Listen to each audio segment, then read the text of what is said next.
ಜವಾಬ್ದಾರಿಯನ್ನು ಹೆಚ್ಚಿಸಿದ್ದಾರೆ ವಿನಃ ಯಾವುದೇ ರೀತಿಯ ಫೆಸಿಲಿಟೀಸ್ನ ಇದುವರೆಗೂ ಕೊಟ್ಟಿಲ್ಲ. ಅಧಿಕ ಒತ್ತಡಗಳಿಂದ ದುಶ್ಚಟಗಳಿಗೆ ಬಲಿಯಾಗ್ತಾ ಇದ್ದಾರೆ. ಸರ್ಕಾರದಿಂದ ನಮಗೆ ಒಂದು ಪೆನ್ಸಿಲ್ ಕೊಟ್ಟಿಲ್ಲ, ಕೂತ್ಕೊಳ್ಳೋಕೆ ಚೇರು ಟೇಬಲ್ ಕೊಟ್ಟಿಲ್ಲ, ಅಲ್ಮೇರನ್ನು ಕೊಟ್ಟಿಲ್ಲ. ಗ್ರಾಮ ಆಡಳಿತಾಧಿಕಾರಿಗಳ ಮೇಲೆ FIRಗಳಾಗಿ ಹಲ್ಲೆಗಳಾಗ್ತಾ ಇದ್ದಾವೆ. 8,000 ಗ್ರಾಮ ಆಡಳಿತಾಧಿಕಾರಿಗಳು ಕೂಡ ಕೂತ್ಕೊಳ್ಳೋದಕ್ಕೆ ಒಂದು ಆಫೀಸ್ ಅಂತ ಇಲ್ಲ ಸರ್. ಇವ್ರಿಗೆ ಟಾರ್ಚರ್ ಮಾಡೇ ಕೆಲಸ ತಗೋಬೇಕು, ಇವ್ರಿಗೆ ಬ್ಲಾಕ್ ಮೇಲ್ ಮಾಡೇ ಕೆಲಸ ತಗೋಬೇಕು. ಅಮಾನತಾಗಿರುವಂಥ ವ್ಯಕ್ತಿ ಅಮಾನತು ಆದೇಶನ ಹಾಕಿ ನನ್ನ ಸಾವಿಗೆ ಇಂಥವರೇ ಕಾರಣ ಅಂತ ಹೇಳಿ ಬರೆದು ಮೆಸೇಜ್ ಹಾಕಿ ಸ್ವಿಚ್ ಆಫ್ ಮಾಡಿದ್ದಾರೆ. ನಮ್ಮ ಬೇಡಿಕೆ ಈಡೇರಿಸುವ ನಿಟ್ಟಿನಲ್ಲಿ ನಾವು ಹೋರಾಟ ಮಾಡಬೇಕು ಅಂತ ಎಲ್ಲ ತೀರ್ಮಾನ ಮಾಡಿದ್ದೀವಿ ಸರ್. ವಿವಿಧ ಬೇಡಿಕೆಗಳನ್ನು ಈಡೇರಿಸುವಂತಹ ನಿಟ್ಟಿನಲ್ಲಿ ಈಗಾಗಲೇ ಏನು ಕರ್ನಾಟಕ ರಾಜ್ಯದಲ್ಲಿ ಗ್ರಾಮ ಆಡಳಿತ ಅಧಿಕಾರಿಗಳು ಇದೆ ಅಂದರೆ ಈ ತಿಂಗಳ 26ನೇ ತಾರೀಕು ರಾಜ್ಯವ್ಯಾಪಿ ತಮ್ಮ ಕೆಲಸ ಕಾರ್ಯಗಳನ್ನು ಸ್ಥಗಿತ ಮಾಡುವಂಥ ನಿಟ್ಟಿನಲ್ಲಿ ಈಗಾಗಲೇ ರಾಜ್ಯದ ವಿವಿಧ ಭಾಗಗಳಲ್ಲಿ ಏನು ತಹಸೀಲ್ದಾರಿಗೆ ಮನವಿ ಕೊಡುವಂಥದ್ದು ಅಥವಾ ತಮ್ಮ ಬೇಡಿಕೆಗಳನ್ನು ಈಡೇರಿಸುವ ನಿಟ್ಟಿನಲ್ಲಿ ತಮ್ಮ ಒಂದು ಏನು ಮನವಿ ಪತ್ರವನ್ನು ಸಲ್ಲಿಸುವಂಥದ್ದನ್ನು ಮಾಡಿದ್ದಾರೆ. ಈ ಬಗ್ಗೆ ಮಾತಾಡಲಿಕ್ಕೆ ಕರ್ನಾಟಕ ರಾಜ್ಯ ಗ್ರಾಮ ಅಧಿಕಾರಿಗಳ ಸಂಘದ ಏನು ರಾಜ್ಯಾಧ್ಯಕ್ಷ ಯೋಗೀಶ್ ಅವರು ನಮ್ಮೊಂದಿಗಿದ್ದಾರೆ. ಅವ್ರನ್ನೇ ನಾನೀಗ ಮಾತಾಡಿಸ್ತಾ ಹೋಗ್ತೀನಿ. ಸರ್, ಈಗ ಏನು ನಮ್ಮ ರಾಜ್ಯದಲ್ಲಿ ಏನು ಗ್ರಾಮ ಲೆಕ್ಕ ಅಧಿಕಾರಿಗಳು ಈಗಾಗಲೇ 26ನೇ ತಾರೀಕು ತಮ್ಮ ಏನು ವಿವಿಧ ಬೇಡಿಕೆಗಳನ್ನು ಈಡೇರಿಸುವ ನಿಟ್ಟಿನಲ್ಲಿ ಮುಷ್ಕರವನ್ನು ಹಾಕಿರುವಂಥದ್ದು, ಕೆಲಸವನ್ನು ಸ್ಥಗಿತ ಮಾಡುವಂಥದ್ದು ಕೈಗೊಂಡಿದ್ದಾರೆ. ಏನು ಸರ್ ವಿಚಾರ ಏನಿದು? ಕರ್ನಾಟಕ ರಾಜ್ಯ ಗ್ರಾಮ ಆಡಳಿತಾಧಿಕಾರಿಗಳ ಕೇಂದ್ರ ಸಂಘದಿಂದ ಮೊನ್ನೆ ಚಿತ್ರದುರ್ಗದಲ್ಲಿ ಒಂದು ರಾಜ್ಯ ಕಾರ್ಯಕಾರಿಣಿ ಸಭೆಯನ್ನು ನಾವು ಆಯೋಜನೆ ಮಾಡಿದ್ವಿ ಸರ್. ಆ ಸಭೆಯಲ್ಲಿ ನಾವು ಎಲ್ಲ ಜಿಲ್ಲಾಧ್ಯಕ್ಷರ ಸಮಕ್ಷಮ, ಪದಾಧಿಕಾರಿಗಳ ಸಮಕ್ಷಮ, ಹಾಗೆ ಸುಮಾರು ಒಂದು 300-350 ಜನ ಗ್ರಾಮ ಆಡಳಿತಾಧಿಕಾರಿಗಳು ಆ ದಿನ ಹಾಜರಾಗಿದ್ದರು. ಸಮಸ್ಯೆ ಏನಂದರೆ ಸರ್, ಏನು ನಮ್ಮದು ವಿಲೇಜ್ ಅಬಾಲಿಷನ್ ಆ್ಯಕ್ಟ್ ಆದ ನಂತರ ಏನು ಗ್ರಾಮ ಆಡಳಿತಾಧಿಕಾರಿ ಹುದ್ದೆ ಕ್ರಿಯೇಟ್ ಆಯಿತು, ಅದರ ನಂತರ ಇದುವರೆಗೂ ಕೂಡ ನಮ್ಮ ಇಲಾಖೆಯಲ್ಲಿ ಯಾವುದೇ ರೀತಿಯ ಗ್ರಾಮ ಆಡಳಿತಾಧಿಕಾರಿ ವೃಂದಕ್ಕೆ ಫೆಸಿಲಿಟೀಸ್ ಕೊಡದಲೆ ನಿರಂತರವಾಗಿ 2024ರ ದಶಕದವರೆಗೂ ಕೂಡ ಒಂದರ ಮೇಲೊಂದು ವರ್ಕ್ ಪ್ರೆಷರ್ಗಳನ್ನು ಹಾಕ್ಕೊತ ಕೆಲಸಗಳನ್ನು ಯೋಜನೆಗಳನ್ನು ಅನುಷ್ಠಾನಗೊಳಿಸ್ಕೊತ ಜವಾಬ್ದಾರಿಯನ್ನು ಹೆಚ್ಚಿಸಿದ್ದಾರೆ ವಿನಃ ಯಾವುದೇ ರೀತಿಯ ಫೆಸಿಲಿಟೀಸ್ನ ಇದುವರೆಗೂ ಕೊಟ್ಟಿಲ್ಲ. ಸರ್ಕಾರದಿಂದ ನಮಗೆ ಒಂದು ಪೆನ್ಸಿಲ್ ಕೊಟ್ಟಿಲ್ಲ, ಕೂತ್ಕೊಳ್ಳೋಕೆ ಚೇರು ಟೇಬಲು ಕೊಟ್ಟಿಲ್ಲ, ಅಲ್ಮೇರನ್ನು ಕೊಟ್ಟಿಲ್ಲ, ಒಂದು ಆಫೀಸ್ ಕೂಡ ಕೊಟ್ಟಿಲ್ಲ. ಹಾಗಾಗಿ ಎಲ್ಲರೂ ಕೂಡ ಈಗಿರುವಂಥ ಅಧಿಕ ಒತ್ತಡದಲ್ಲಿ ಅಟ್ ಎ ಟೈಮ್ ಒಬ್ಬ ವ್ಯಕ್ತಿ ಒಂದು ಕೆಲಸ ಮಾಡ್ಬೋದು, 2 ಕೆಲಸ ಮಾಡ್ಬೋದು, 3 ಕೆಲಸ ಮಾಡ್ಬೋದು. ಈ ರೀತಿಯಲ್ಲಿ ನಾವು ಅಟ್ ಎ ಟೈಮು 10ರಿಂದ 15 ವರ್ಕ್ಗಳ ಮಾಡ್ತಾ ಅದ್ರ ಜೊತೆಗೆ ಸಾರ್ವಜನಿಕರಿಗೆ ಸ್ಪಂದಿಸ್ತಾ ಎಲ್ಲ ಕೆಲಸಗಳನ್ನು ಸೇವೆಗಳನ್ನ ಕೊಡೋದು ತುಂಬ ಅಂದರೆ ತುಂಬ ತುಂಬ ಒತ್ತಡದಲ್ಲಿ ರಾಜ್ಯಾದ್ಯಂತ ಸುಮಾರು ಒಂದು 25ರಿಂದ 30 ಜನ ಈಗ ಆಲ್ರೆಡಿ ಅಧಿಕ ಒತ್ತಡದಲ್ಲಿ ಈ ದಿನವೂ ಕೂಡ ಒಬ್ಬ ಹಾಸನದಲ್ಲಿ ಒಬ್ಬ ಗ್ರಾಮ ಆಡಳಿತಾಧಿಕಾರಿ ಹೃದಯಾಘಾತದಿಂದ ಮರಣ ಹೊಂದಿದ್ದಾರೆ. ಸುಮಾರು ಒಂದು 25ರಿಂದ 30 ಕೇಸು ಇತ್ತೀಚಿನ ದಿನಗಳಲ್ಲೇ ಮೃತರಾಗಿದ್ದಾರೆ. ಅಧಿಕ ಒತ್ತಡದಿಂದ ಮಾನಸಿಕವಾಗಿ ಕುಗ್ಗಿದ್ದಾರೆ. ಅಧಿಕ ಒತ್ತಡಗಳಿಂದ ದುಶ್ಚಟಗಳಿಗೆ ಬಲಿಯಾಗ್ತಾ ಇದ್ದಾರೆ. ಅಧಿಕ ಒತ್ತಡದಿಂದ ತಮ್ಮ ಆರೋಗ್ಯದ ಸಮಸ್ಯೆ, ಕೌಟುಂಬಿಕ ಸಮಸ್ಯೆ, ಕುಟುಂಬಗಳಿಗೆ ಸಮಯಾವಕಾಶನೇ ಕೊಡದೆ ಜೀವನ ಕಳೀತಾ ಇದ್ದಾರೆ ಸರ್. ಈಗ ಬಹಳ ಮುಖ್ಯವಾಗಿ ಗ್ರಾಮ ಆಡಳಿತ ಅಧಿಕಾರಿ ಅಂತ ಹೇಳಿದ್ರೆ ಅವ್ರಿಗೆ ಏನೆಲ್ಲ ಕೆಲಸ ಬರುತ್ತೆ, ಇಂತಿಷ್ಟ ಕೆಲಸ ಅಂತ ಹೇಳಿ ಆ ಸರ್ಕಾರ ನಿಗದಿ ಮಾಡಿದ್ಯಾ ಅಥವಾ ಅವರ ಅನ್ಲಿಮಿಟೆಡ್ ವರ್ಕ್ ಇದೆಯಾ? ಅದು ಯಾವ ರೀತಿಯಾಗಿ ಒತ್ತಡ ಆಗ್ತಿದೆ, ಕೆಲಸದ ಒತ್ತಡ ಆಗ್ತಿದೆ ಅನ್ನುವಂಥದ್ದು? ಗ್ರಾಮ ಆಡಳಿತಾಧಿಕಾರಿಗಳಿಗೆ ಸರ್, ಈಗ ತಾವೆಲ್ಲ ನೋಡಿದ್ದೀರಾ, ಹಳ್ಳಿಗಾಡಿನಲ್ಲಿ ಪ್ರತಿಯೊಂದು ಹಳ್ಳಿಯಲ್ಲಿ ಕೆಳಮಟ್ಟದಿಂದ ಸರ್ಕಾರದ ಎಲ್ಲ ಯೋಜನೆಗಳನ್ನು ಅನುಷ್ಠಾನಗೊಳಿಸುವಂಥ ಜವಾಬ್ದಾರಿ ಗ್ರಾಮ ಆಡಳಿತಾಧಿಕಾರಿಗಳಿದೆ. ಉದಾಹರಣೆ, ಸಕಾಲ ಯೋಜನೆ ಅಡಿಯಲ್ಲಿ 101 ಯೋಜನೆಗಳಲ್ಲಿ ಸರ್ಟಿಫಿಕೇಟ್ ಪ್ರಮಾಣ ಪತ್ರಗಳನ್ನ ಕೊಡ್ತೀವಿ. ಯಾವುದೇ ಒಂದು ಇಲಾಖೆಗೆ ಇದು ಪಶು ಇಲಾಖೆ ವಿಚಾರದಲ್ಲಿ ಏನಾದರೂ ಪಶು ಏನಾದರೂ ಡೆತ್ ಆದರೂ ನಮ್ಮ ವರದಿಗಳನ್ನ ಕೇಳ್ತಾರೆ. ಮನೆ ಬಿದ್ದರೂ ಪಂಚಾಯತ್ ರಾಜ್ ಇಲಾಖೆ ಅದ್ರ ವಿಚಾರವಾಗೂ ನಮ್ಮ ವರದಿಗಳನ್ನ ಕೇಳ್ತಾರೆ. ವಾಟ್ ಎವರ್ ಏನೇ ವಿಚಾರದಲ್ಲೂ ಇದ್ರೂ ಕೂಡ, ಮತ್ತೆ ಎಲ್ಲೋ ಮಣ್ಣು ತೆಗೆದ್ರು, ಅಲ್ಲಿ ಮಣ್ಣು ತೆಗೆದ್ರು, ಎಲ್ಲ ಹ್ಯಾಂಡ್ ಓವರ್ ಮಾಡಿರ್ತೀವಿ ಜಮೀನುಗಳನ್ನ ಬೇರೆ ಬೇರೆ ಇಲಾಖೆಗಳಿಗೆ. ಅದಕ್ಕೆ ಅಂತ ಗಣಿ ಮತ್ತು ಭೂವಿಜ್ಞಾನ ಇಲಾಖೆ ಇದೆ, ಅಲ್ಲೂ ಕೂಡ ನಮ್ಮ ವರದಿ ಕೇಳ್ತಾರೆ, ನಮ್ಮನ್ನು ಅಲ್ಲಿ ಇನ್ವಾಲ್ವ್ ಮಾಡ್ಕೊತಾರೆ. ಮತ್ತು ಇನ್ನುಳಿದ ನಿರಂತರ ಯೋಜನೆಗಳಿದ್ದಾವೆ ಸರ್. ಒತ್ತುವರಿ ವಿಚಾರದಲ್ಲಾಗಲಿ, ಸರ್ಟಿಫಿಕೇಟ್ ಕೊಡೋ ವಿಚಾರದಲ್ಲಾಗಲಿ, ಅತಿವೃಷ್ಟಿ, ಅನಾವೃಷ್ಟಿ, ಚುನಾವಣೆ, ಟೋಟಲಿ ಎಲ್ಲ ಕೆಲಸಗಳನ್ನು, ಜವಾಬ್ದಾರಿಗಳನ್ನು ನಮ್ಮ ಹೆಗಲಿಗೆ ಹಾಕಿದ್ದಾರೆ ಸರ್. ಆದರೆ ಯಾವುದೇ ವಿಚಾರದಲ್ಲಿ ಗ್ರಾಮ ಆಡಳಿತಾಧಿಕಾರಿಗಳಿಗೆ ಇಂಥದ್ದೇ ಕೆಲಸ ಮಾಡಬೇಕಂತ ನಿಗದಿತ ಜಾಬ್ ಚಾರ್ಟ್ ನಮಗೆ ಇದುವರೆಗೂ ಕೊಟ್ಟಿಲ್ಲ. ಪ್ರೋಟೋಕಾಲ್ ಆಗಲಿ, ಇನ್ನುಳಿದ ನಿರಂತರ ಕೆಲಸಗಳ ಒತ್ತಡ ಹೆಚ್ಚಾಗಿದೆ ವಿನಃ ಸರ್ ನಮಗೆ ಕಮ್ಮಿ ಆಗಿಲ್ಲ. ನಮಗೆ ಇಷ್ಟೇ ಜಾಬ್ ಅಂತೇಳಿ ಈಗ ಸರ್ ಭಾಳ ಮುಖ್ಯವಾಗಿ ಇಷ್ಟೆಲ್ಲ ಕೆಲಸದ ಒತ್ತಡದಲ್ಲಿ ನೀವು ಕೆಲಸ ಮಾಡ್ತಿರುವಂಥದ್ದು, ಮತ್ತು ಇದನ್ನು ಮೇಲಧಿಕಾರಿಗಳ ಗಮನಕ್ಕೆ ಅಥವಾ ಸರ್ಕಾರ ಗಮನಕ್ಕೆ ಎಲ್ಲರೂ ತಗೊಂಡ್ಬಂದಿದ್ರಾ ಏನಾದರೂ ಇದಕ್ಕಿಂತ ಮುಂಚೆ ಅನ್ನುವಂಥದ್ದು? ಸರ್, ಈ ಹಿಂದಿನಿಂದನೂ ಕೂಡ ಸುಮಾರು ಜನ ಅಧ್ಯಕ್ಷರುಗಳು ಸರ್ಕಾರಕ್ಕೆ ನಮಗೆ ನಮ್ಮ ಬೇಡಿಕೆಗಳನ್ನು, ಸಮಸ್ಯೆಗಳನ್ನು ಮನವಿ ಮಾಡ್ಕೊತಾನೆ ಬಂದಿದ್ದೀವಿ ಸರ್. ಎಲ್ಲ ಬೇಡಿಕೆಗಳಲ್ಲಿ ನಮಗೆ ಒಂದು ಬೇಡಿಕೆ ಈಗ ಆದೇಶ ಯಾವುದೋ ಒಂದು ಕೊಡ್ತಾರೆ. ಏನಂದರೆ KCSR ಅಲ್ಲಿ ಪ್ರಾವಿಷನ್ ಇದೆ, ನಮಗೆ ಸರ್ಕಾರಿ ರಜೆಯಲ್ಲಿ ಕೆಲಸ ಮಾಡಬಾರ್ದು ಅಂತ ನಾವು ಕೇಳಿರ್ತೀವಿ. ಆದರೂ ಒಂದು ಆದೇಶ ಮಾಡಿಕೊಟ್ಟಿರ್ತಾರೆ. ಆದರೆ ನೆಕ್ಸ್ಟ್ ಡೇನೆ ತಾಲೂಕು ಹಂತದಲ್ಲಿ ತಹಶೀಲ್ದಾರ್ ಆಗಿರ್ಬೋದು, ಎ ಸಿ ಅವರಾಗಿರ್ಬೋದು, ಜಿಲ್ಲಾಧಿಕಾರಿಗಳಾಗಿರ್ಬೋದು, ಭಾನುವಾರಕ್ಕೆ ಮೆಮೊ ಹಾಕಿರ್ತಾರೆ ಸರ್. ರಜೆ ದಿನದಲ್ಲಿ, ಹಬ್ಬ ಹರಿದಿನಗಳಲ್ಲಿ ಬೆಳಗ್ಗೆ 6:30-7 ಗಂಟೆಯಿಂದ ಕೆಲಸಕ್ಕೆ ಹೋದರೆ ರಾತ್ರಿ 8, 8:30, 9 ಗಂಟೆವರೆಗೂ ಕೂಡ ಈಗ ಇತ್ತೀಚಿನ ಕೆಲವು ಒತ್ತಡದ ಆ್ಯಪ್ಗಳ ಮೂಲಕ ಕೆಲಸ ತಗೊಳ್ಳುವಂಥ ಧೋರಣೆ ನಮ್ಗೆ ನಡೀತಾ ಇದೆ ಸರ್. ಈಗಾಗಲೇ 26 ಅಂದರೆ ಇದೇ ತಿಂಗಳ 26, 27ಕ್ಕೆ ನೀವೇನು ತಮ್ಮ ಕೆಲಸವನ್ನು ಸ್ಥಗಿತ ಮಾಡಬೇಕು ಅಂತೇಳಿ ಸಂಘದಿಂದ ಕರೆ ಕೊಟ್ಟಿದ್ದೀರಾ. ಇದಕ್ಕೆ ಸ್ಥಳೀಯವಾಗಿ ಏನೋ ಸಂಘಗಳು ಯಾವುದಾದ್ರೂ ನಿಮಗೆ ಸಹಕಾರ ಕೊಡ್ತೀವಿ ಅಂತ ಹೇಳಿದ್ದೀರಾ. ಯಾವ ರೀತಿಯಾಗಿ ಸ್ಥಗಿತ ಮಾಡಲಿಕ್ಕೆ ನೀವು ತಯಾರಿಗಳನ್ನು ನಡೆಸ್ಕೊಂಡಿದ್ದೀರಾ? ಸರ್ಕಾರ ಗಮನ ಸೆಳೀಲಿಕ್ಕೆ ಯಾವ ರೀತಿಯಾಗಿ ನೀವು ಪೂರ್ವ ತಯಾರಿಗಳನ್ನು ನಡೆಸ್ಕೊಂಡಿದ್ದೀರಾ ಅನ್ನುವಂಥದ್ದು? ಸರ್, ಈಗ ನಮಗೆ ಸರ್ಕಾರಿ ನೌಕರರಿಗೆ ಮುಖ್ಯವಾಗಿ ನಮಗೆ ಮೂಲವಾಗಿ ಸರ್ಕಾರಿ ನೌಕರರ ಸಂಘದ ರಾಜ್ಯಾಧ್ಯಕ್ಷರಿಗೆ ನಾವು ನಮ್ಮ ಸಂಘದ ವತಿಯಿಂದ ಆಲ್ರೆಡಿ ಮನವಿ ಹೋಗಿ ಅವರು ಕೂಡ ನಮಗೆ ಬೆಂಬಲ ಪತ್ರವನ್ನು ಕೊಟ್ಟಿದ್ದಾರೆ, ನಮ್ಮ ಸಮಸ್ಯೆಯನ್ನು, ಬೇಡಿಕೆಗಳನ್ನ ಈಡೇರಿಸಲಿಕ್ಕೆ, ಆಲಿಸಲಿಕ್ಕೆ. ಹಾಗೆ ನಮ್ಮ ಮಾತೃ ಸಂಘದ ಕಂದಾಯ ಇಲಾಖೆ ನೌಕರರ ಸಂಘದ ರಾಜ್ಯಾಧ್ಯಕ್ಷರಿಗೂ ಕೂಡ ಮನವಿ ಮಾಡ್ಕೊಂಡಿದ್ದೀವಿ ವಿಚಾರವಾಗಿ. ಅವರು ಕೂಡ ಬೆಂಬಲ ಸೂಚಿಸಿದ್ದಾರೆ. ಹಾಗೆ ನಮ್ಮ ಜೊತೆಗೆ ನಿರಂತರವಾಗಿ ಒಡನಾಡಿಗಳಾಗಿರುವಂಥ ಗ್ರಾಮ ಸಹಾಯಕರ ಸಂಘ ಅವರ ರಾಜ್ಯಾಧ್ಯಕ್ಷರಿಗೂ ಕೂಡ ನಾವು ಕೇಳ್ಕೊಂಡಿದ್ದೀವಿ.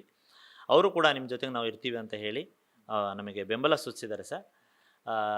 ಈ ನಿಟ್ಟಿನಲ್ಲಿ ನಾವು 26ನೇ ತಾರೀಕು, ಈಗ ಆಲ್ರೆಡಿ ನಿನ್ನೆಯಿಂದ ನಾವು ಎಲ್ಲ ಜಿಲ್ಲಾಧ್ಯಕ್ಷರುಗಳು ಹಾಗೂ ಪದಾಧಿಕಾರಿಗಳು ಹಾಗೂ ರಾಜ್ಯ ಕಾರ್ಯಕಾರಿಣಿಯಲ್ಲಿ ಚರ್ಚಿಸಿ ನಿರ್ಣಯಿಸಿದಂತೆ ನಿನ್ನೆಯಿಂದ 6 ಮೊಬೈಲ್ ಆ್ಯಪ್ನಲ್ಲಿ ವರ್ಕ್ ಮಾಡುವಂಥ 6 ತಂತ್ರಾಂಶಗಳು, ಆಧಾರ್ ಸೀಡ್ ಆಗಿರ್ಬೋದು, ಲ್ಯಾಂಡ್ ಬಿಟ್ ಆಗಿರ್ಬೋದು, 1 to 5 ಆಗಿರ್ಬೋದು, ಪೌತಿ ಆಂದೋಲನ ಆಗಿರ್ಬೋದು, ಹಕ್ಕುಪತ್ರ ಆ್ಯಪ್ ಆಗಿರ್ಬೋದು, ಅದರಂತೆ ಬಗರುಕುಂ ಆ್ಯಪು, ಈ ಆ್ಯಪ್ಗಳ ವರ್ಕನ್ನು ಸ್ಥಗಿತ ಮಾಡಲಿಕ್ಕೆ ನಾವು ಎಲ್ಲರೂ ತೀರ್ಮಾನ ಮಾಡಿದ್ವಿ ಸರ್. ಅದರಂತೆ ನಿನ್ನೆಯಿಂದ ನಾವು ಆ ಆ್ಯಪ್ಗಳ ವರ್ಕನ್ನು ಮಾಡ್ತಾ ಇಲ್ಲ. ಸರ್ಕಾರ ಈ ನಿಟ್ಟಿನಲ್ಲಿ ನಮಗೆ ಯಾವುದೇ ರೀತಿಯ ಮನ್ನಣೆ ಕೊಡದೇ ಇದ್ದಲ್ಲಿ 26ರಿಂದ ಅನಿರ್ದಿಷ್ಟಾವಧಿ ಪೆನ್ ಡೌನ್ ಮಾಡ್ಕೋವ ಮೂಲಕ ಎಲ್ಲ ಕೆಲಸಗಳನ್ನು ಸ್ಥಗಿತ ಮಾಡುವ ಮೂಲಕ ನಾವು ಮುಷ್ಕರ ಕೈಗೊಳ್ಳಬೇಕು ಅಂತ ತೀರ್ಮಾನ ಮಾಡ್ತಾ ಇದ್ದೀವಿ ಸರ್. ಈ ಹಿಂದೆ ಏನು ಗ್ರಾಮ ಲೆಕ್ಕಾಧಿಕಾರಿ ಅನ್ನುವಂಥದ್ದು, ಈಗ ಗ್ರಾಮ ಆಡಳಿತಾಧಿಕಾರಿ ಅನ್ನುವಂಥದ್ದು ಹುದ್ದೆ ಬದಲಾವಣೆ ಮಾಡಲಾಗಿದೆ. ಸ್ಥಳೀಯವಾಗಿ ಏನು ಕೆಲಸ ಮಾಡುವಂಥ ವ್ಯಾಪ್ತಿಯಲ್ಲಿ ಭಾಳ ಮುಖ್ಯವಾಗಿ ಏನೆಲ್ಲ ಸಮಸ್ಯೆಗಳನ್ನು ಎದುರಿಸ್ತಾ ಇದ್ದಾರೆ ಅನ್ನುವಂಥದ್ದು ಅಧಿಕಾರಿಗಳು, ಸಿಬ್ಬಂದಿಗಳು ಅನ್ನುವಂಥದ್ದು ಬಹಳ ಮುಖ್ಯವಾಗಿ ಏನಂತ ಅಂದರೆ ಸರ್, ಇತ್ತೀಚಿನ ದಿನಗಳಲ್ಲಿ ನಿಮಗೆ ಗೊತ್ತಿರೋ ಹಾಗೆ ನಮ್ಮಲ್ಲಿ 2010ರ ಪೂರ್ವದಲ್ಲಿ ಎಲ್ಲರೂ ಕೂಡ CG ಬೇಸ್ ಮೇಲೆ ಹಾಗೆ SLC ಬೇಸ್ಡ್ ಜಾಬ್ ಇತ್ತು ಸರ್. 2010ರ ಪೂರ್ವದಲ್ಲಿ ನಮಗೆ 2009-10ರ ನಂತರ PUC ಬೇಸ್ ಮೇಲೆ ರಿಕ್ರೂಟ್ಮೆಂಟ್ಸ್ ಶುರುವಾಗಿರೋದು. ಅದ್ರ ಜೊತೆಗೆ ನಮ್ಮ ಜೊತೆಗೆ ಕೆಲವರು ಹಿರಿಯರಿದ್ದಾರೆ, ಅನುಕಂಪದ ಆಧಾರದ ನೇಮಕಾತಿ ಕೆಲವರು ಇದ್ದಾರೆ. ಸಮಸ್ಯೆ ಏನಂದರೆ ಸರ್, 50% ರಿಕ್ರೂಟ್ಮೆಂಟ್ ಆಗಿರುವಂಥವ್ರು ಇದ್ದಾರೆ, 50% ಹಿರಿಯರಿದ್ದಾರೆ. ಮೊಬೈಲಲ್ಲಿ ಅವರು ಒಂದು ಇಮೇಜನ್ನು ಸೆಂಡ್ ಮಾಡೋಕ್ಕೆ ಕೇಪಬಲ್ ಇಲ್ಲ ಕೆಲವರು. ಆ ಥರ ಅಂದರೆ SLC ಬೇಸ್ಡ್ ಇದೆ, ಅನುಕಂಪ ಆಧಾರದ ಮೇಲೆ ಸುಮಾರು ಜನ ಜಾಬ್ ಆಗಿರೋದ್ರಿಂದ ಅವರಿಗೆ ಅಟ್ ಎ ಟೈಮು ಮೊಬೈಲ್ ಆ್ಯಪಲ್ಲಿ ಒಂದು 20ರಿಂದ 25 ಆ್ಯಪ್ಗಳನ್ನು, 15ರಿಂದ 20 ಆ್ಯಪ್ಗಳನ್ನು ಹ್ಯಾಂಡಲ್ ಮಾಡಿ ಮೊಬೈಲ್ ಆ್ಯಪಲ್ಲಿ ವರ್ಕ್ ಮಾಡುವಂತಹ ಕೇಪಬಲ್ ಇಲ್ಲ ಸರ್. ಕ್ವಾಲಿಟಿ ವರ್ಕ್ ಆಗೋದಿಲ್ಲ. ಅಲ್ಲಿ ಸುಮಾರು ಸಮಸ್ಯೆಗಳಾಗ್ತಾ ಇದೆ ಸರ್. ಈ ನಿಟ್ಟಲ್ಲಿ ಈಗ ಪ್ರತಿಯೊಬ್ಬರು ಆನ್ಲೈನಲ್ಲಿ ಸಕಾಲ ಯೋಜನೆಯಲ್ಲಿ ಸಂಯೋಜನೆ ಅಂತ ನಮ್ಮದು ಆ್ಯಪ್ ಇದೆ. ಅಲ್ಲಿ ಏನು ಜಾತಿ ಆಗಲಿ, ವಂಶವೃಕ್ಷ ಆಗಲಿ ಏನಾದರೂ ಅಪ್ಲೋಡ್ ಮಾಡಿದಾಗ ಅದರದ್ದು ಡೇಟಾನ ಸಂಪೂರ್ಣ ಅದಕ್ಕೆ ಸಂಬಂಧಪಟ್ಟ ದಾಖಲೆಗಳನ್ನು ಅಪ್ಲೋಡ್ ಮಾಡ್ತಾ ಇಲ್ಲ. ಜಸ್ಟ್ ಸರ್ಟಿಫಿಕೇಟ್ ಜನ್ರೇಟ್ ಆಗ್ತಿದೆ. ನಾವು ಆ ಡಾಕ್ಯುಮೆಂಟ್ನ ನಾವು ವ್ಯೂ ಮಾಡಿ ಸಬ್ಮಿಟ್ ಮಾಡಿ ಅಪ್ರೂವಲ್ ಮಾಡೋದಿರುತ್ತೆ ಸರ್. ಆ ವ್ಯೂ ಮಾಡಿ ಅಪ್ರೂವಲ್ ಮಾಡಲಿಕ್ಕೆ ಕೆಲಸದ ಒತ್ತಡದಲ್ಲಿ ಸುಮಾರು ಜನ SSS ಕೊಟ್ಕೊಂಡು ಪುಷ್ ಮಾಡ್ತಾ ಇದ್ದಾರೆ. ಇದರಿಂದಾಗಿ ಕೆಲವರು ಫೇಕ್ ವಂಶವೃಕ್ಷನ ತಗೊಂಡು ಇದು ಮಾಡ್ತಾ ಇದ್ದಾರೆ. ಅಲ್ಲಿ ಗ್ರಾಮ ಮಟ್ಟದಲ್ಲಿ ಗ್ರಾಮ ಆಡಳಿತಾಧಿಕಾರಿಗಳ ಮೇಲೆ ಎಫ್.ಐ.ಆರ್‌ಗಳಾಗಿ ಹಲ್ಲೆಗಳಾಗ್ತಾ ಇದ್ದಾವೆ. ಇದರಿಂದ ಅಂದರೆ ಈಗ ಕೆಲವು ಯೋಜನೆಗಳು ಸರ್ ಸರ್ಕಾರದ ಮಟ್ಟದಲ್ಲಿ ನಾವು ಏನೇ ಮಾಡಿದ್ರು ಕೂಡ ಅಧಿಕ ಒತ್ತಡದಲ್ಲಿ ಕೆಲವೊಂದು ಒಂದೇ ಕೆಲಸ ಆದರೆ ನಿಗದಿತವಾಗಿ ಡೀಪಾಗಿ ಅದನ್ನು ಎಲ್ಲ ಡಾಕ್ಯುಮೆಂಟ್ರಿ ನೋಡಿ ಇದು ಮಾಡ್ಬೋದು ಸರ್. ನೂರಾರು ಯೋಜನೆಗಳು, ನೂರಾರು ಆ್ಯಪ್ಗಳು ಇಲ್ಲಿ ಇವತ್ತಿಲ್ಲ, ಈ ಒಂದು ಕಡೆ ಇದ್ದರೆ ಇನ್ನು ಒಬ್ಬೊಬ್ಬರಿಗೂ 10ರಿಂದ 15 ಹಳ್ಳಿಗಳು ಇದ್ದಾವೆ ಸರ್. ಒಂದು ಹಳ್ಳಿನಲ್ಲಿ ಏನೋ ಕೆಲಸ ಮಾಡ್ತಾ ಇದ್ರೆ ಇನ್ನು 10 ಹಳ್ಳಿ 14 ಹಳ್ಳಿ ಪೆಂಡಿಂಗ್ ಆಗಿರುತ್ತೆ. ಈ ಥರದ ಸಮಸ್ಯೆಗಳು ಆಗ್ತಾ ಇದೆ ಸರ್ ನಮ್ಮ ಗ್ರಾಮ ಮಟ್ಟದಲ್ಲಿ. ಸರ್, ಈಗ ಒಟ್ಟು ರಾಜ್ಯದಲ್ಲಿ ಎಷ್ಟು ಗ್ರಾಮ ಅಧಿಕಾರಿಗಳು ಕರ್ತವ್ಯ ನಿರ್ವಹಿಸ್ತಾ ಇದ್ದಾರೆ, ಮತ್ತು ಏನು ಅವರಿಗೆ ಸಮಯದ ಒಂದು ಯಾವುದೇ ರೀತಿಯ ನಿಗದಿ ಮಾಡಿಲ್ಲ ಅನ್ನುವಂಥದ್ದು ಕೂಡ ಕೆಲವೊಂದು ಭಾಗದಲ್ಲಿ ಅಧಿಕಾರಿಗಳು ಆರೋಪವನ್ನು ಮಾಡಿದ್ರು, ತಮ್ಮ ನೋವನ್ನು ಕೂಡ ಹೇಳ್ಕೊಂಡ್ರು. ಅದ್ರ ಬಗ್ಗೆ ಹೇಳೋದಾದರೆ ಏನು? ನಮ್ಮ ಗ್ರಾಮ ಆಡಳಿತಾಧಿಕಾರಿಗಳು ಸರ್ ರಾಜ್ಯಾದ್ಯಂತ ನಮಗೆ ಈಗ 8,000 ಜನ ವರ್ಕಿಂಗ್ ಸ್ಟ್ರೆಂತ್ ಇದೆ ಸರ್ ನಮ್ಮಲ್ಲಿ. ಸಮಸ್ಯೆ ಏನಂದರೆ ಸರ್, ನಮಗೆ ಯಾವುದೇ ವೃತ್ತಕ್ಕೂ ಈಗೇನು 10,000 ವರ್ಕಿಂಗ್ ಸ್ಟ್ರೆಂತ್ ಇದೆ, 10,000 ವೃತ್ತಗಳಿದೆಯಲ್ಲ ಸರ್, ಅಷ್ಟರಲ್ಲೂ ಕೂಡ ನಮಗೆ 10,000 ಗ್ರಾಮ 8,000 ಗ್ರಾಮ ಆಡಳಿತಾಧಿಕಾರಿಗಳು ಕೂಡ ಕೂತ್ಕೊಳ್ಳೋದಕ್ಕೆ ಒಂದು ಆಫೀಸ್ ಅಂತ ಇಲ್ಲ ಸರ್. ನಮಗೆ ಯಾವುದೇ ರೀತಿ ಆಫೀಸ್ ಇಲ್ಲ. ನಿರಂತರವಾಗಿ ನಮ್ದು ಯಾವುದೇ ಆ್ಯಪ್ ಮತ್ತೊಂದು ಎಲ್ಲ ನಾವು ಏನು ಮಾಡ್ತೀವಲ್ಲ ಸರ್, ಎಲ್ಲ ಫೀಲ್ಡಲ್ಲೇ ವರ್ಕ್ ಮಾಡುವಂಥ ಪರಿಸ್ಥಿತಿ ನಮಗೆ ಬಂದಿದೆ. ನಮಗೊಂದು ಕುರ್ಚಿ ಇಲ್ಲ, ಟೇಬಲ್ ಇಲ್ಲ, ಅಲ್ಮೇರಾಸ್ ಇಲ್ಲ, ಮೊಬೈಲ್ ಈಗ ನಾವು ಒಂದು ಮೊಬೈಲಲ್ಲಿ ಎಷ್ಟು ಡಾಟಾ ನಾವು ಸೇವ್ ಮಾಡ್ಬೋದು ಸರ್ ಮ್ಯಾಕ್ಸಿಮಮ್. ನಮಗೆ ಸರ್ಕಾರದ ಆ್ಯಪ್ಗಳನ್ನು ಇನ್ಸ್ಟಾಲ್ ಮಾಡಿಕೊಂಡು ಅದರಲ್ಲಿರುವಂತಹ ಒಂದು ವರ್ಕ್ ಶೆಡ್ಯೂಲ್ ಇರೋದನ್ನು ನಮ್ಮ ಗ್ಯಾಲರಿಲಿಗೆ ಬಂದು ಸ್ಟೋರೇಜ್ ಆಗಿರುತ್ತಲ್ಲ ಸರ್, ಅದನ್ನು ಸೇವ್ ಮಾಡ್ಕೊಂಡು ಅದನ್ನು ಮೇಂಟೈನ್ ಮಾಡಲಿಕ್ಕೆ ನಮ್ಮ ಸ್ವಂತ ಮೊಬೈಲ್ ಯೂಸ್ ಮಾಡೋ ಪರಿಸ್ಥಿತಿ ಬಂದುಬಿಟ್ಟಿದೆ ನಮಗೆ. ಅಷ್ಟು ನಮಗೆ ಪ್ರೆಸರೈಸ್ಡ್ ವರ್ಕ್ ತಗೋತಾ ಇದ್ದಾರೆ ಸರ್. ನಮ್ಮಲ್ಲಿ ಒಂದು ಸಂರಕ್ಷಣೆ ಅಂತ ಒಂದು ಬೆಳೆ ಸಮೀಕ್ಷೆ, ಬೆಳೆ ಕಟಾವ್ದು ಆ್ಯಪ್ ಇದೆ ಸರ್. ಆ ಆ್ಯಪಲ್ಲಿ ನಾವು ಒಂದು ಬೆಳೆ ಕಟಾವು ಬಂತು ಅಂದರೆ ನಾವು ಏನು 2 ಪ್ರಯೋಗ ಮಾಡ್ತೀವಿ. ಒಂದು ಪ್ರಯೋಗಕ್ಕೆ 5 ಫ್ಲ್ಯಾಟ್ಗಳನ್ನು ಗುರುತಿಸ್ಬೇಕು ಸರ್. ಆ 5 ಫ್ಲ್ಯಾಟಿಂದು ವಿಡಿಯೋ ಮಾಡ್ತಿರ್ತೀವಿ, ಫೋಟೋ ಮಾಡ್ತಿರ್ತೀವಿ. ಪ್ರತಿ ಫ್ಲ್ಯಾಟ್ ವಾರು ಅದು ನಮ್ಮದು ಸ್ಟೋರೇಜಲ್ಲೇ ಡಾಟಾ ಸೇವ್ ಆಗ್ತಿರುತ್ತೆ. ಸ್ಟೋರೇಜಲ್ಲೇ. ಈಗೇನು ನಾವು ಈಗ ಈಗ ಸ್ಟಾರ್ಟ್ ಮಾಡ್ತೀವಲ್ಲ ಸರ್, ಈಗ 3-4 ತಿಂಗಳವರೆಗೂ ಆ ಡಾಟಾನ ನಾವು ಸೇವ್ ಮಾಡ್ಕೊಂಡೇ ಇರಬೇಕು. ಯಾಕಂದರೆ ನಮಗೆ ಯಾವ ಬೆಳೆ ಕಟಾವು ಬರುತ್ತೆ ಗೊತ್ತಿಲ್ಲ. ಆ ಕಟಾವು ಬಂದಾಗ ಮತ್ತೆ ಅದನ್ನು ನಾವು ಕಟಾವು F2 ಮಾಡಿ ಅಪ್ಲೋಡ್ ಮಾಡಬೇಕು.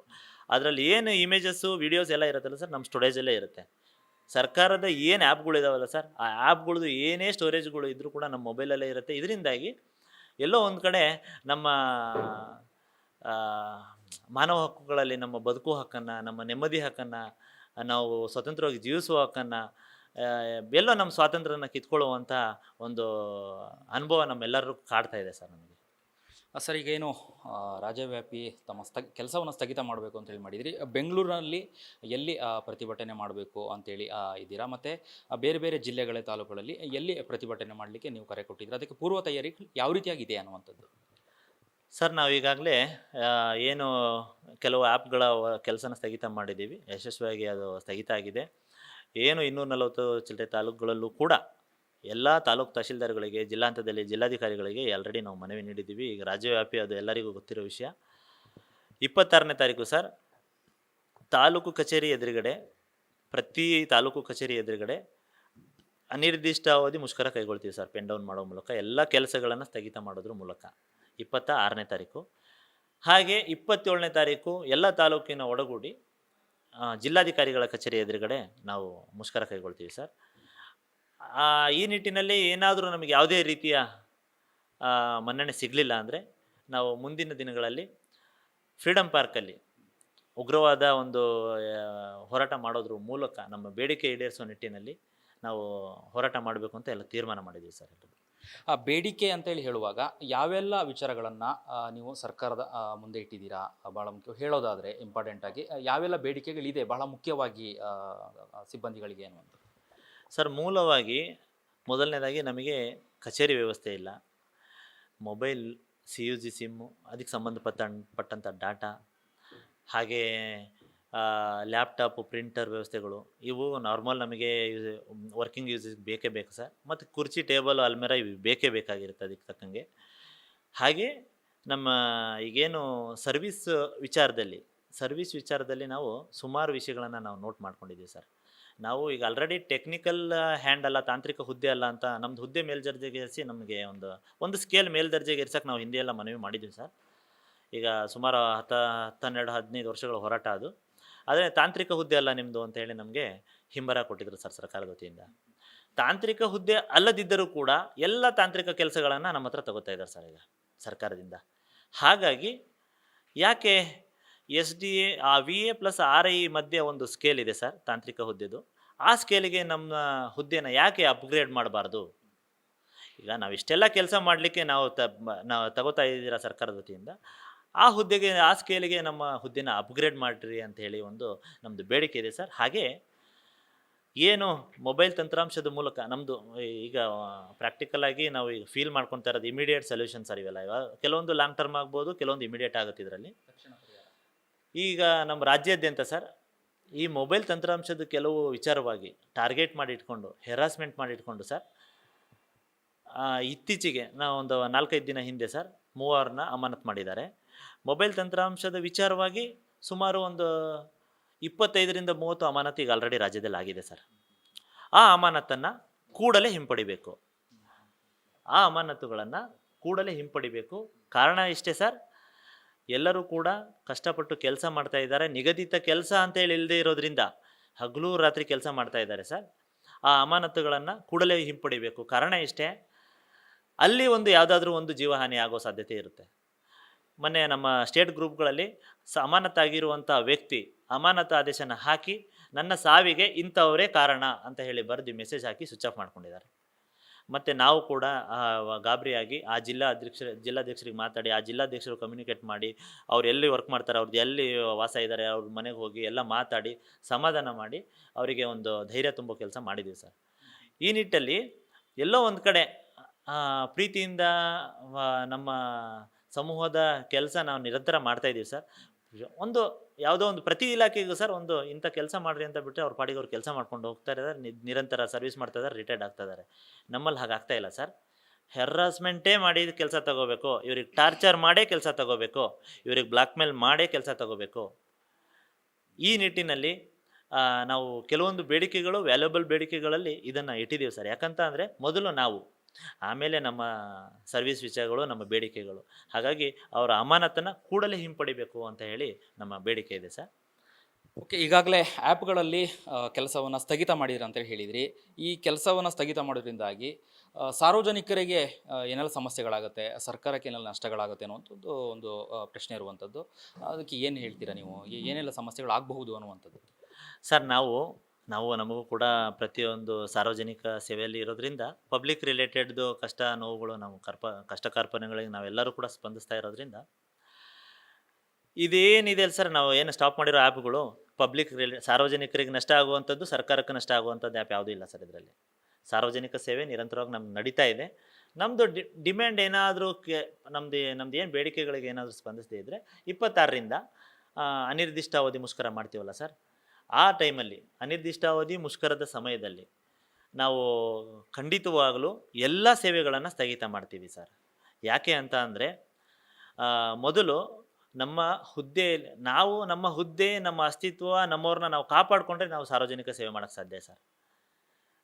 ಎಲ್ಲೋ ಒಂದು ಕಡೆ ವ್ಯವಸ್ಥೆನ ನಾವೇ ಹಾಳು ಮಾಡೋ ಥರ, ನಾವೇ ಬದಲಾಯಿಸೋ ಥರ, ಯಾವುದೋ ಒಂದು ನೆಗೆಟಿವಿಟಿ ಇದ್ರ ಕಡೆ ಕರ್ಕೊಂಡು ಹೋಗೋ ರೀತಿಯಲ್ಲಿ ಕೆಲವೊಂದು ಧೋರಣೆ ಆಗ್ತಾ ಇದೆ. ಈ ನಿಟ್ಟಲ್ಲಿ ನಾವು ಸಾರ್ವಜನಿಕ 26ರಿಂದ ಮಾತ್ರ ನಾವು ಸ್ಥಗಿತ ಮಾಡ್ತಾ ಇದ್ದೀವಿ ಸರ್. ಅಲ್ಲಿವರೆಗೂ ಉಳಿದಿದ್ದ ಈ ಆ್ಯಪ್ ಹೊರತುಪಡಿಸಿ ಉಳಿದಿದ್ದ ಕೆಲಸ ನಡೀತಾ ಇರುತ್ತೆ ಸರ್. ಓಕೆ, ಈಗ ಕೆಲಸವನ್ನು ಸ್ಥಗಿತ ಮಾಡಬೇಕು ಅನ್ನೋದು ಕರೆ ಕೊಟ್ಟಿದ್ರಿ.